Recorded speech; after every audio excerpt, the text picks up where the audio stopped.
Assalamualaikum warahmatullahi wabarakatuh. Good morning, good afternoon, or good evening whenever you are watching this video right now.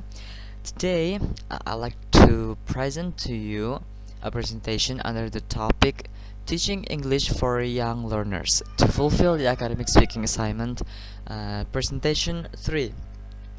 So let's begin. Today, I'd like to talk about the content first. There will be four content. They will be divided into two parts. The first part will cover the first and second point, and that is introduction, background of the topic, and the second is teachers' proficiency and why does it matter. The second part will cover the third and fourth point, and that is method and how to teach English for young learners, and the last point, and that is conclusion. And that is the conclusion of the presentation. So without any further ado, let's get started. The first part is introduction, background, problem, and source of the presentation. So here's the thing: background and problems is kind of similar. So I'm just gonna make it into one explanation. So when it comes to teaching for young learners, there are several parts that must be in your consideration. Maybe the atmosphere of the class or the situation of your students, because you have to know your students better. uh, because once you've know your students, you can find a perfect or a good approaching to your students. And once you've done that right, inshallah, your presentation or your explanation will they will get your explanation better than when you just explain it commonly, just like any other teachers, and don't look back to their situation. So you have to be more present. You have to be more understandable about their situation, and you have to be more easygoing with them, because that's what young learners want. And the source of the presentation, I like to mention about the source of the presentation. Today there are two journals. There are two sources, and that is journals and articles. And that is the articles title is Teachers of English for Young Learners, an analysis on their English proficiency and profile. And the second source is a journal under the title Teaching English for young learners and factors to consider in designing the materials, by Sukarno, Faculty of Languages and Arts, Yogyakarta State University. So that's the source of the presentation I like to mention, because I think it's important to mention, since the presentation is based on those two materials. So as you can see from for this second point, and that is teachers proficiency, there are two points that I would like to explain, and that is profile and language proficiency.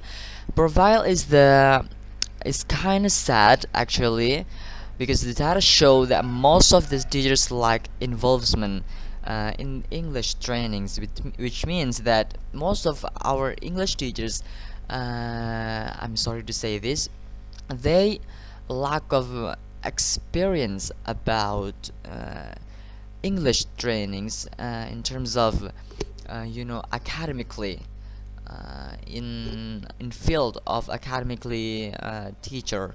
And the second point is that language proficiency. The result shows that most of teachers of English in the city of Jambi are not qualified in terms of English proficiency, and that is these 2 points is actually similar, but the difference is that the profile is more about how they teach their students, and the language proficiency is more about how the ability to teach English. So this is kind of similar but actually different, and kind of sad at the same time, because yeah, it's important for teachers to master their English first before they before they explain it to the students, because once they because when they can't understand their materials, or maybe understand but not in the whole material, when the students ask their questions, a difficult question, it will be hard for them to answer. It will take time. It'll take time for them to look for the answer, look for the right explanation before actually explain or answer the questions itself. So it will take time. It'll be ineffective, and yeah, it will be ineffective for the learning process. So in order to be more effective, you have to be able to learning quickly and explain it right, in the right way. And that is the point I'm trying to say here. That's why yeah, that's I think that's all, and that is the end, and that is the end of the first part. And I guess I'll see you again in the next part. They will be covered about method and a conclusion about how we can teach English for young learners. So I guess see you around in a minute. Hi there, I'm back, and this time I like to explain about the third and the fourth point, and that is the method and conclusion about this presentation. Let's start with the method. How to teach English for young learners. These are things we can do. The first is language chunks, using media and topic-based activities. The source of this material or this method, as I've mentioned before, is this journal, and that is wait a second. Teaching English to young learners and factors to consider in designing the materials. So let's jump to the explanation. Language chunks. Language chunks is actually good phrases, and that is contains the meaning itself, such as good morning, good afternoon, or good evening, something like that. So here's the thing: when it comes to teaching students or young learners, we have to use this language chunks thing more often, because in the way the students will be able to comprehend language function and you know applied it in the daily conversation.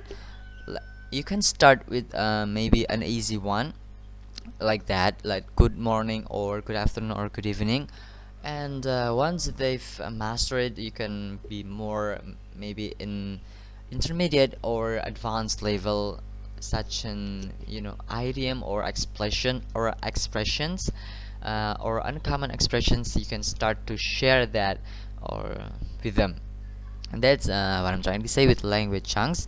And the second is using media. You see, when we are learning something, sometimes it's not enough for us to just being explained by the teachers itself, to to get the materials in our head. In order to make the materials stick more in our head, we have to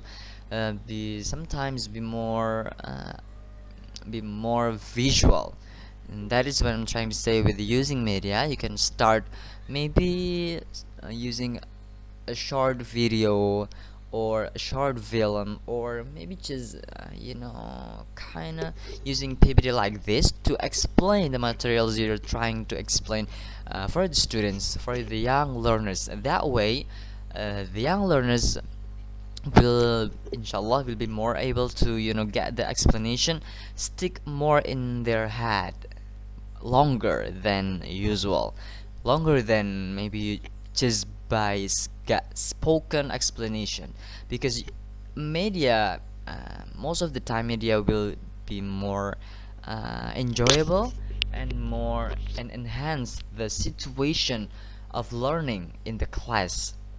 So there are a lot of beneficial things when it comes to using media in your learning process. So that's why you have to try to use that.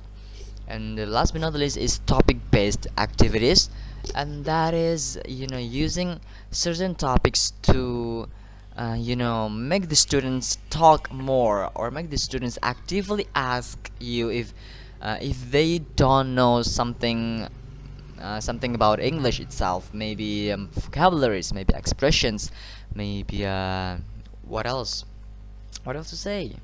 I don't know. Maybe their hobbies, maybe their future job, future dream job, maybe their career, maybe their parents' career right now, and what their wish for them. And you can choose any other topic, and that is just make sure that the topic is relatable for them, and they can manage to keep up with your topic. Because when the topic is too heavy, I worry that maybe the young learners isn't able to respond to that kind of topic actively. So that's why you have to choose a daily basis topic that will be more relatable to the young learners themselves. That's the point I'm trying to say in the method. And here's come the conclusion. There are such a kind of timeline in this presentation. The first part is know the students. In this context, this means young learners. So to be able to teach young learners English better, you have to be more approachable to your students. You have to know the students better, maybe than the parents do, because the parents is just in their home, the educators in their home, but in the school you are the boss, you are their parents, so you have to know them better. So you have to know the students better than they do, because when it comes to education, you are the boss, you are the teacher, and you are the main role of the education in the school. So you have to know the students better. And the second is upgrade your profile, join the training, work hard, just to upgrade your profile as a teacher, as a professional English teacher, and personally as a person, your quality as a person. And the third part is enhance your proficiency. Join TOEFL or IELTS to get the good score, to make you are more you are more trusted, you are more more certified, and more, what else to say, more believable to your students and to others who want to maybe make you their teachers in the future, in the sometimes. And the last part is, when you have mastered these explanation that I've mentioned before, know the students better, you've upgraded your profile, and you've enhanced your proficiency, then you're ready to go. You are ready to go means that you have prepared yourself enough to teach your ability to the students. And by do the method, evaluate, and keep trying, keep do your best to explain the explanation better to the young learners. This is I think this is the point of the conclusion, and this will end our presentation today. Thank you, and thank you for sticking with me till the end. I hope this presentation is not kind of boring or something like that. And I do apologize if I have any mistakes, or maybe along the presentation I made grammatical mistakes or mispronounced words. I'm sorry, words or sentence, because I'm still learning after all. So if you have any questions or any suggestions, So please feel free to write down in the comment section down below, because maybe I will upload this video in the YouTube. And yeah, just please give me suggestions in order to grow, in order to make me more, know myself better about my mistake, about my, maybe grammatical lack, maybe about grammatical issues, about my pronunciation. And yeah, just please suggest me in the comment section down below. And thank you for sticking with me till the end. Last I said, see you next time, see you in the next presentation, and bye bye. Assalamualaikum warahmatullahi wabarakatuh.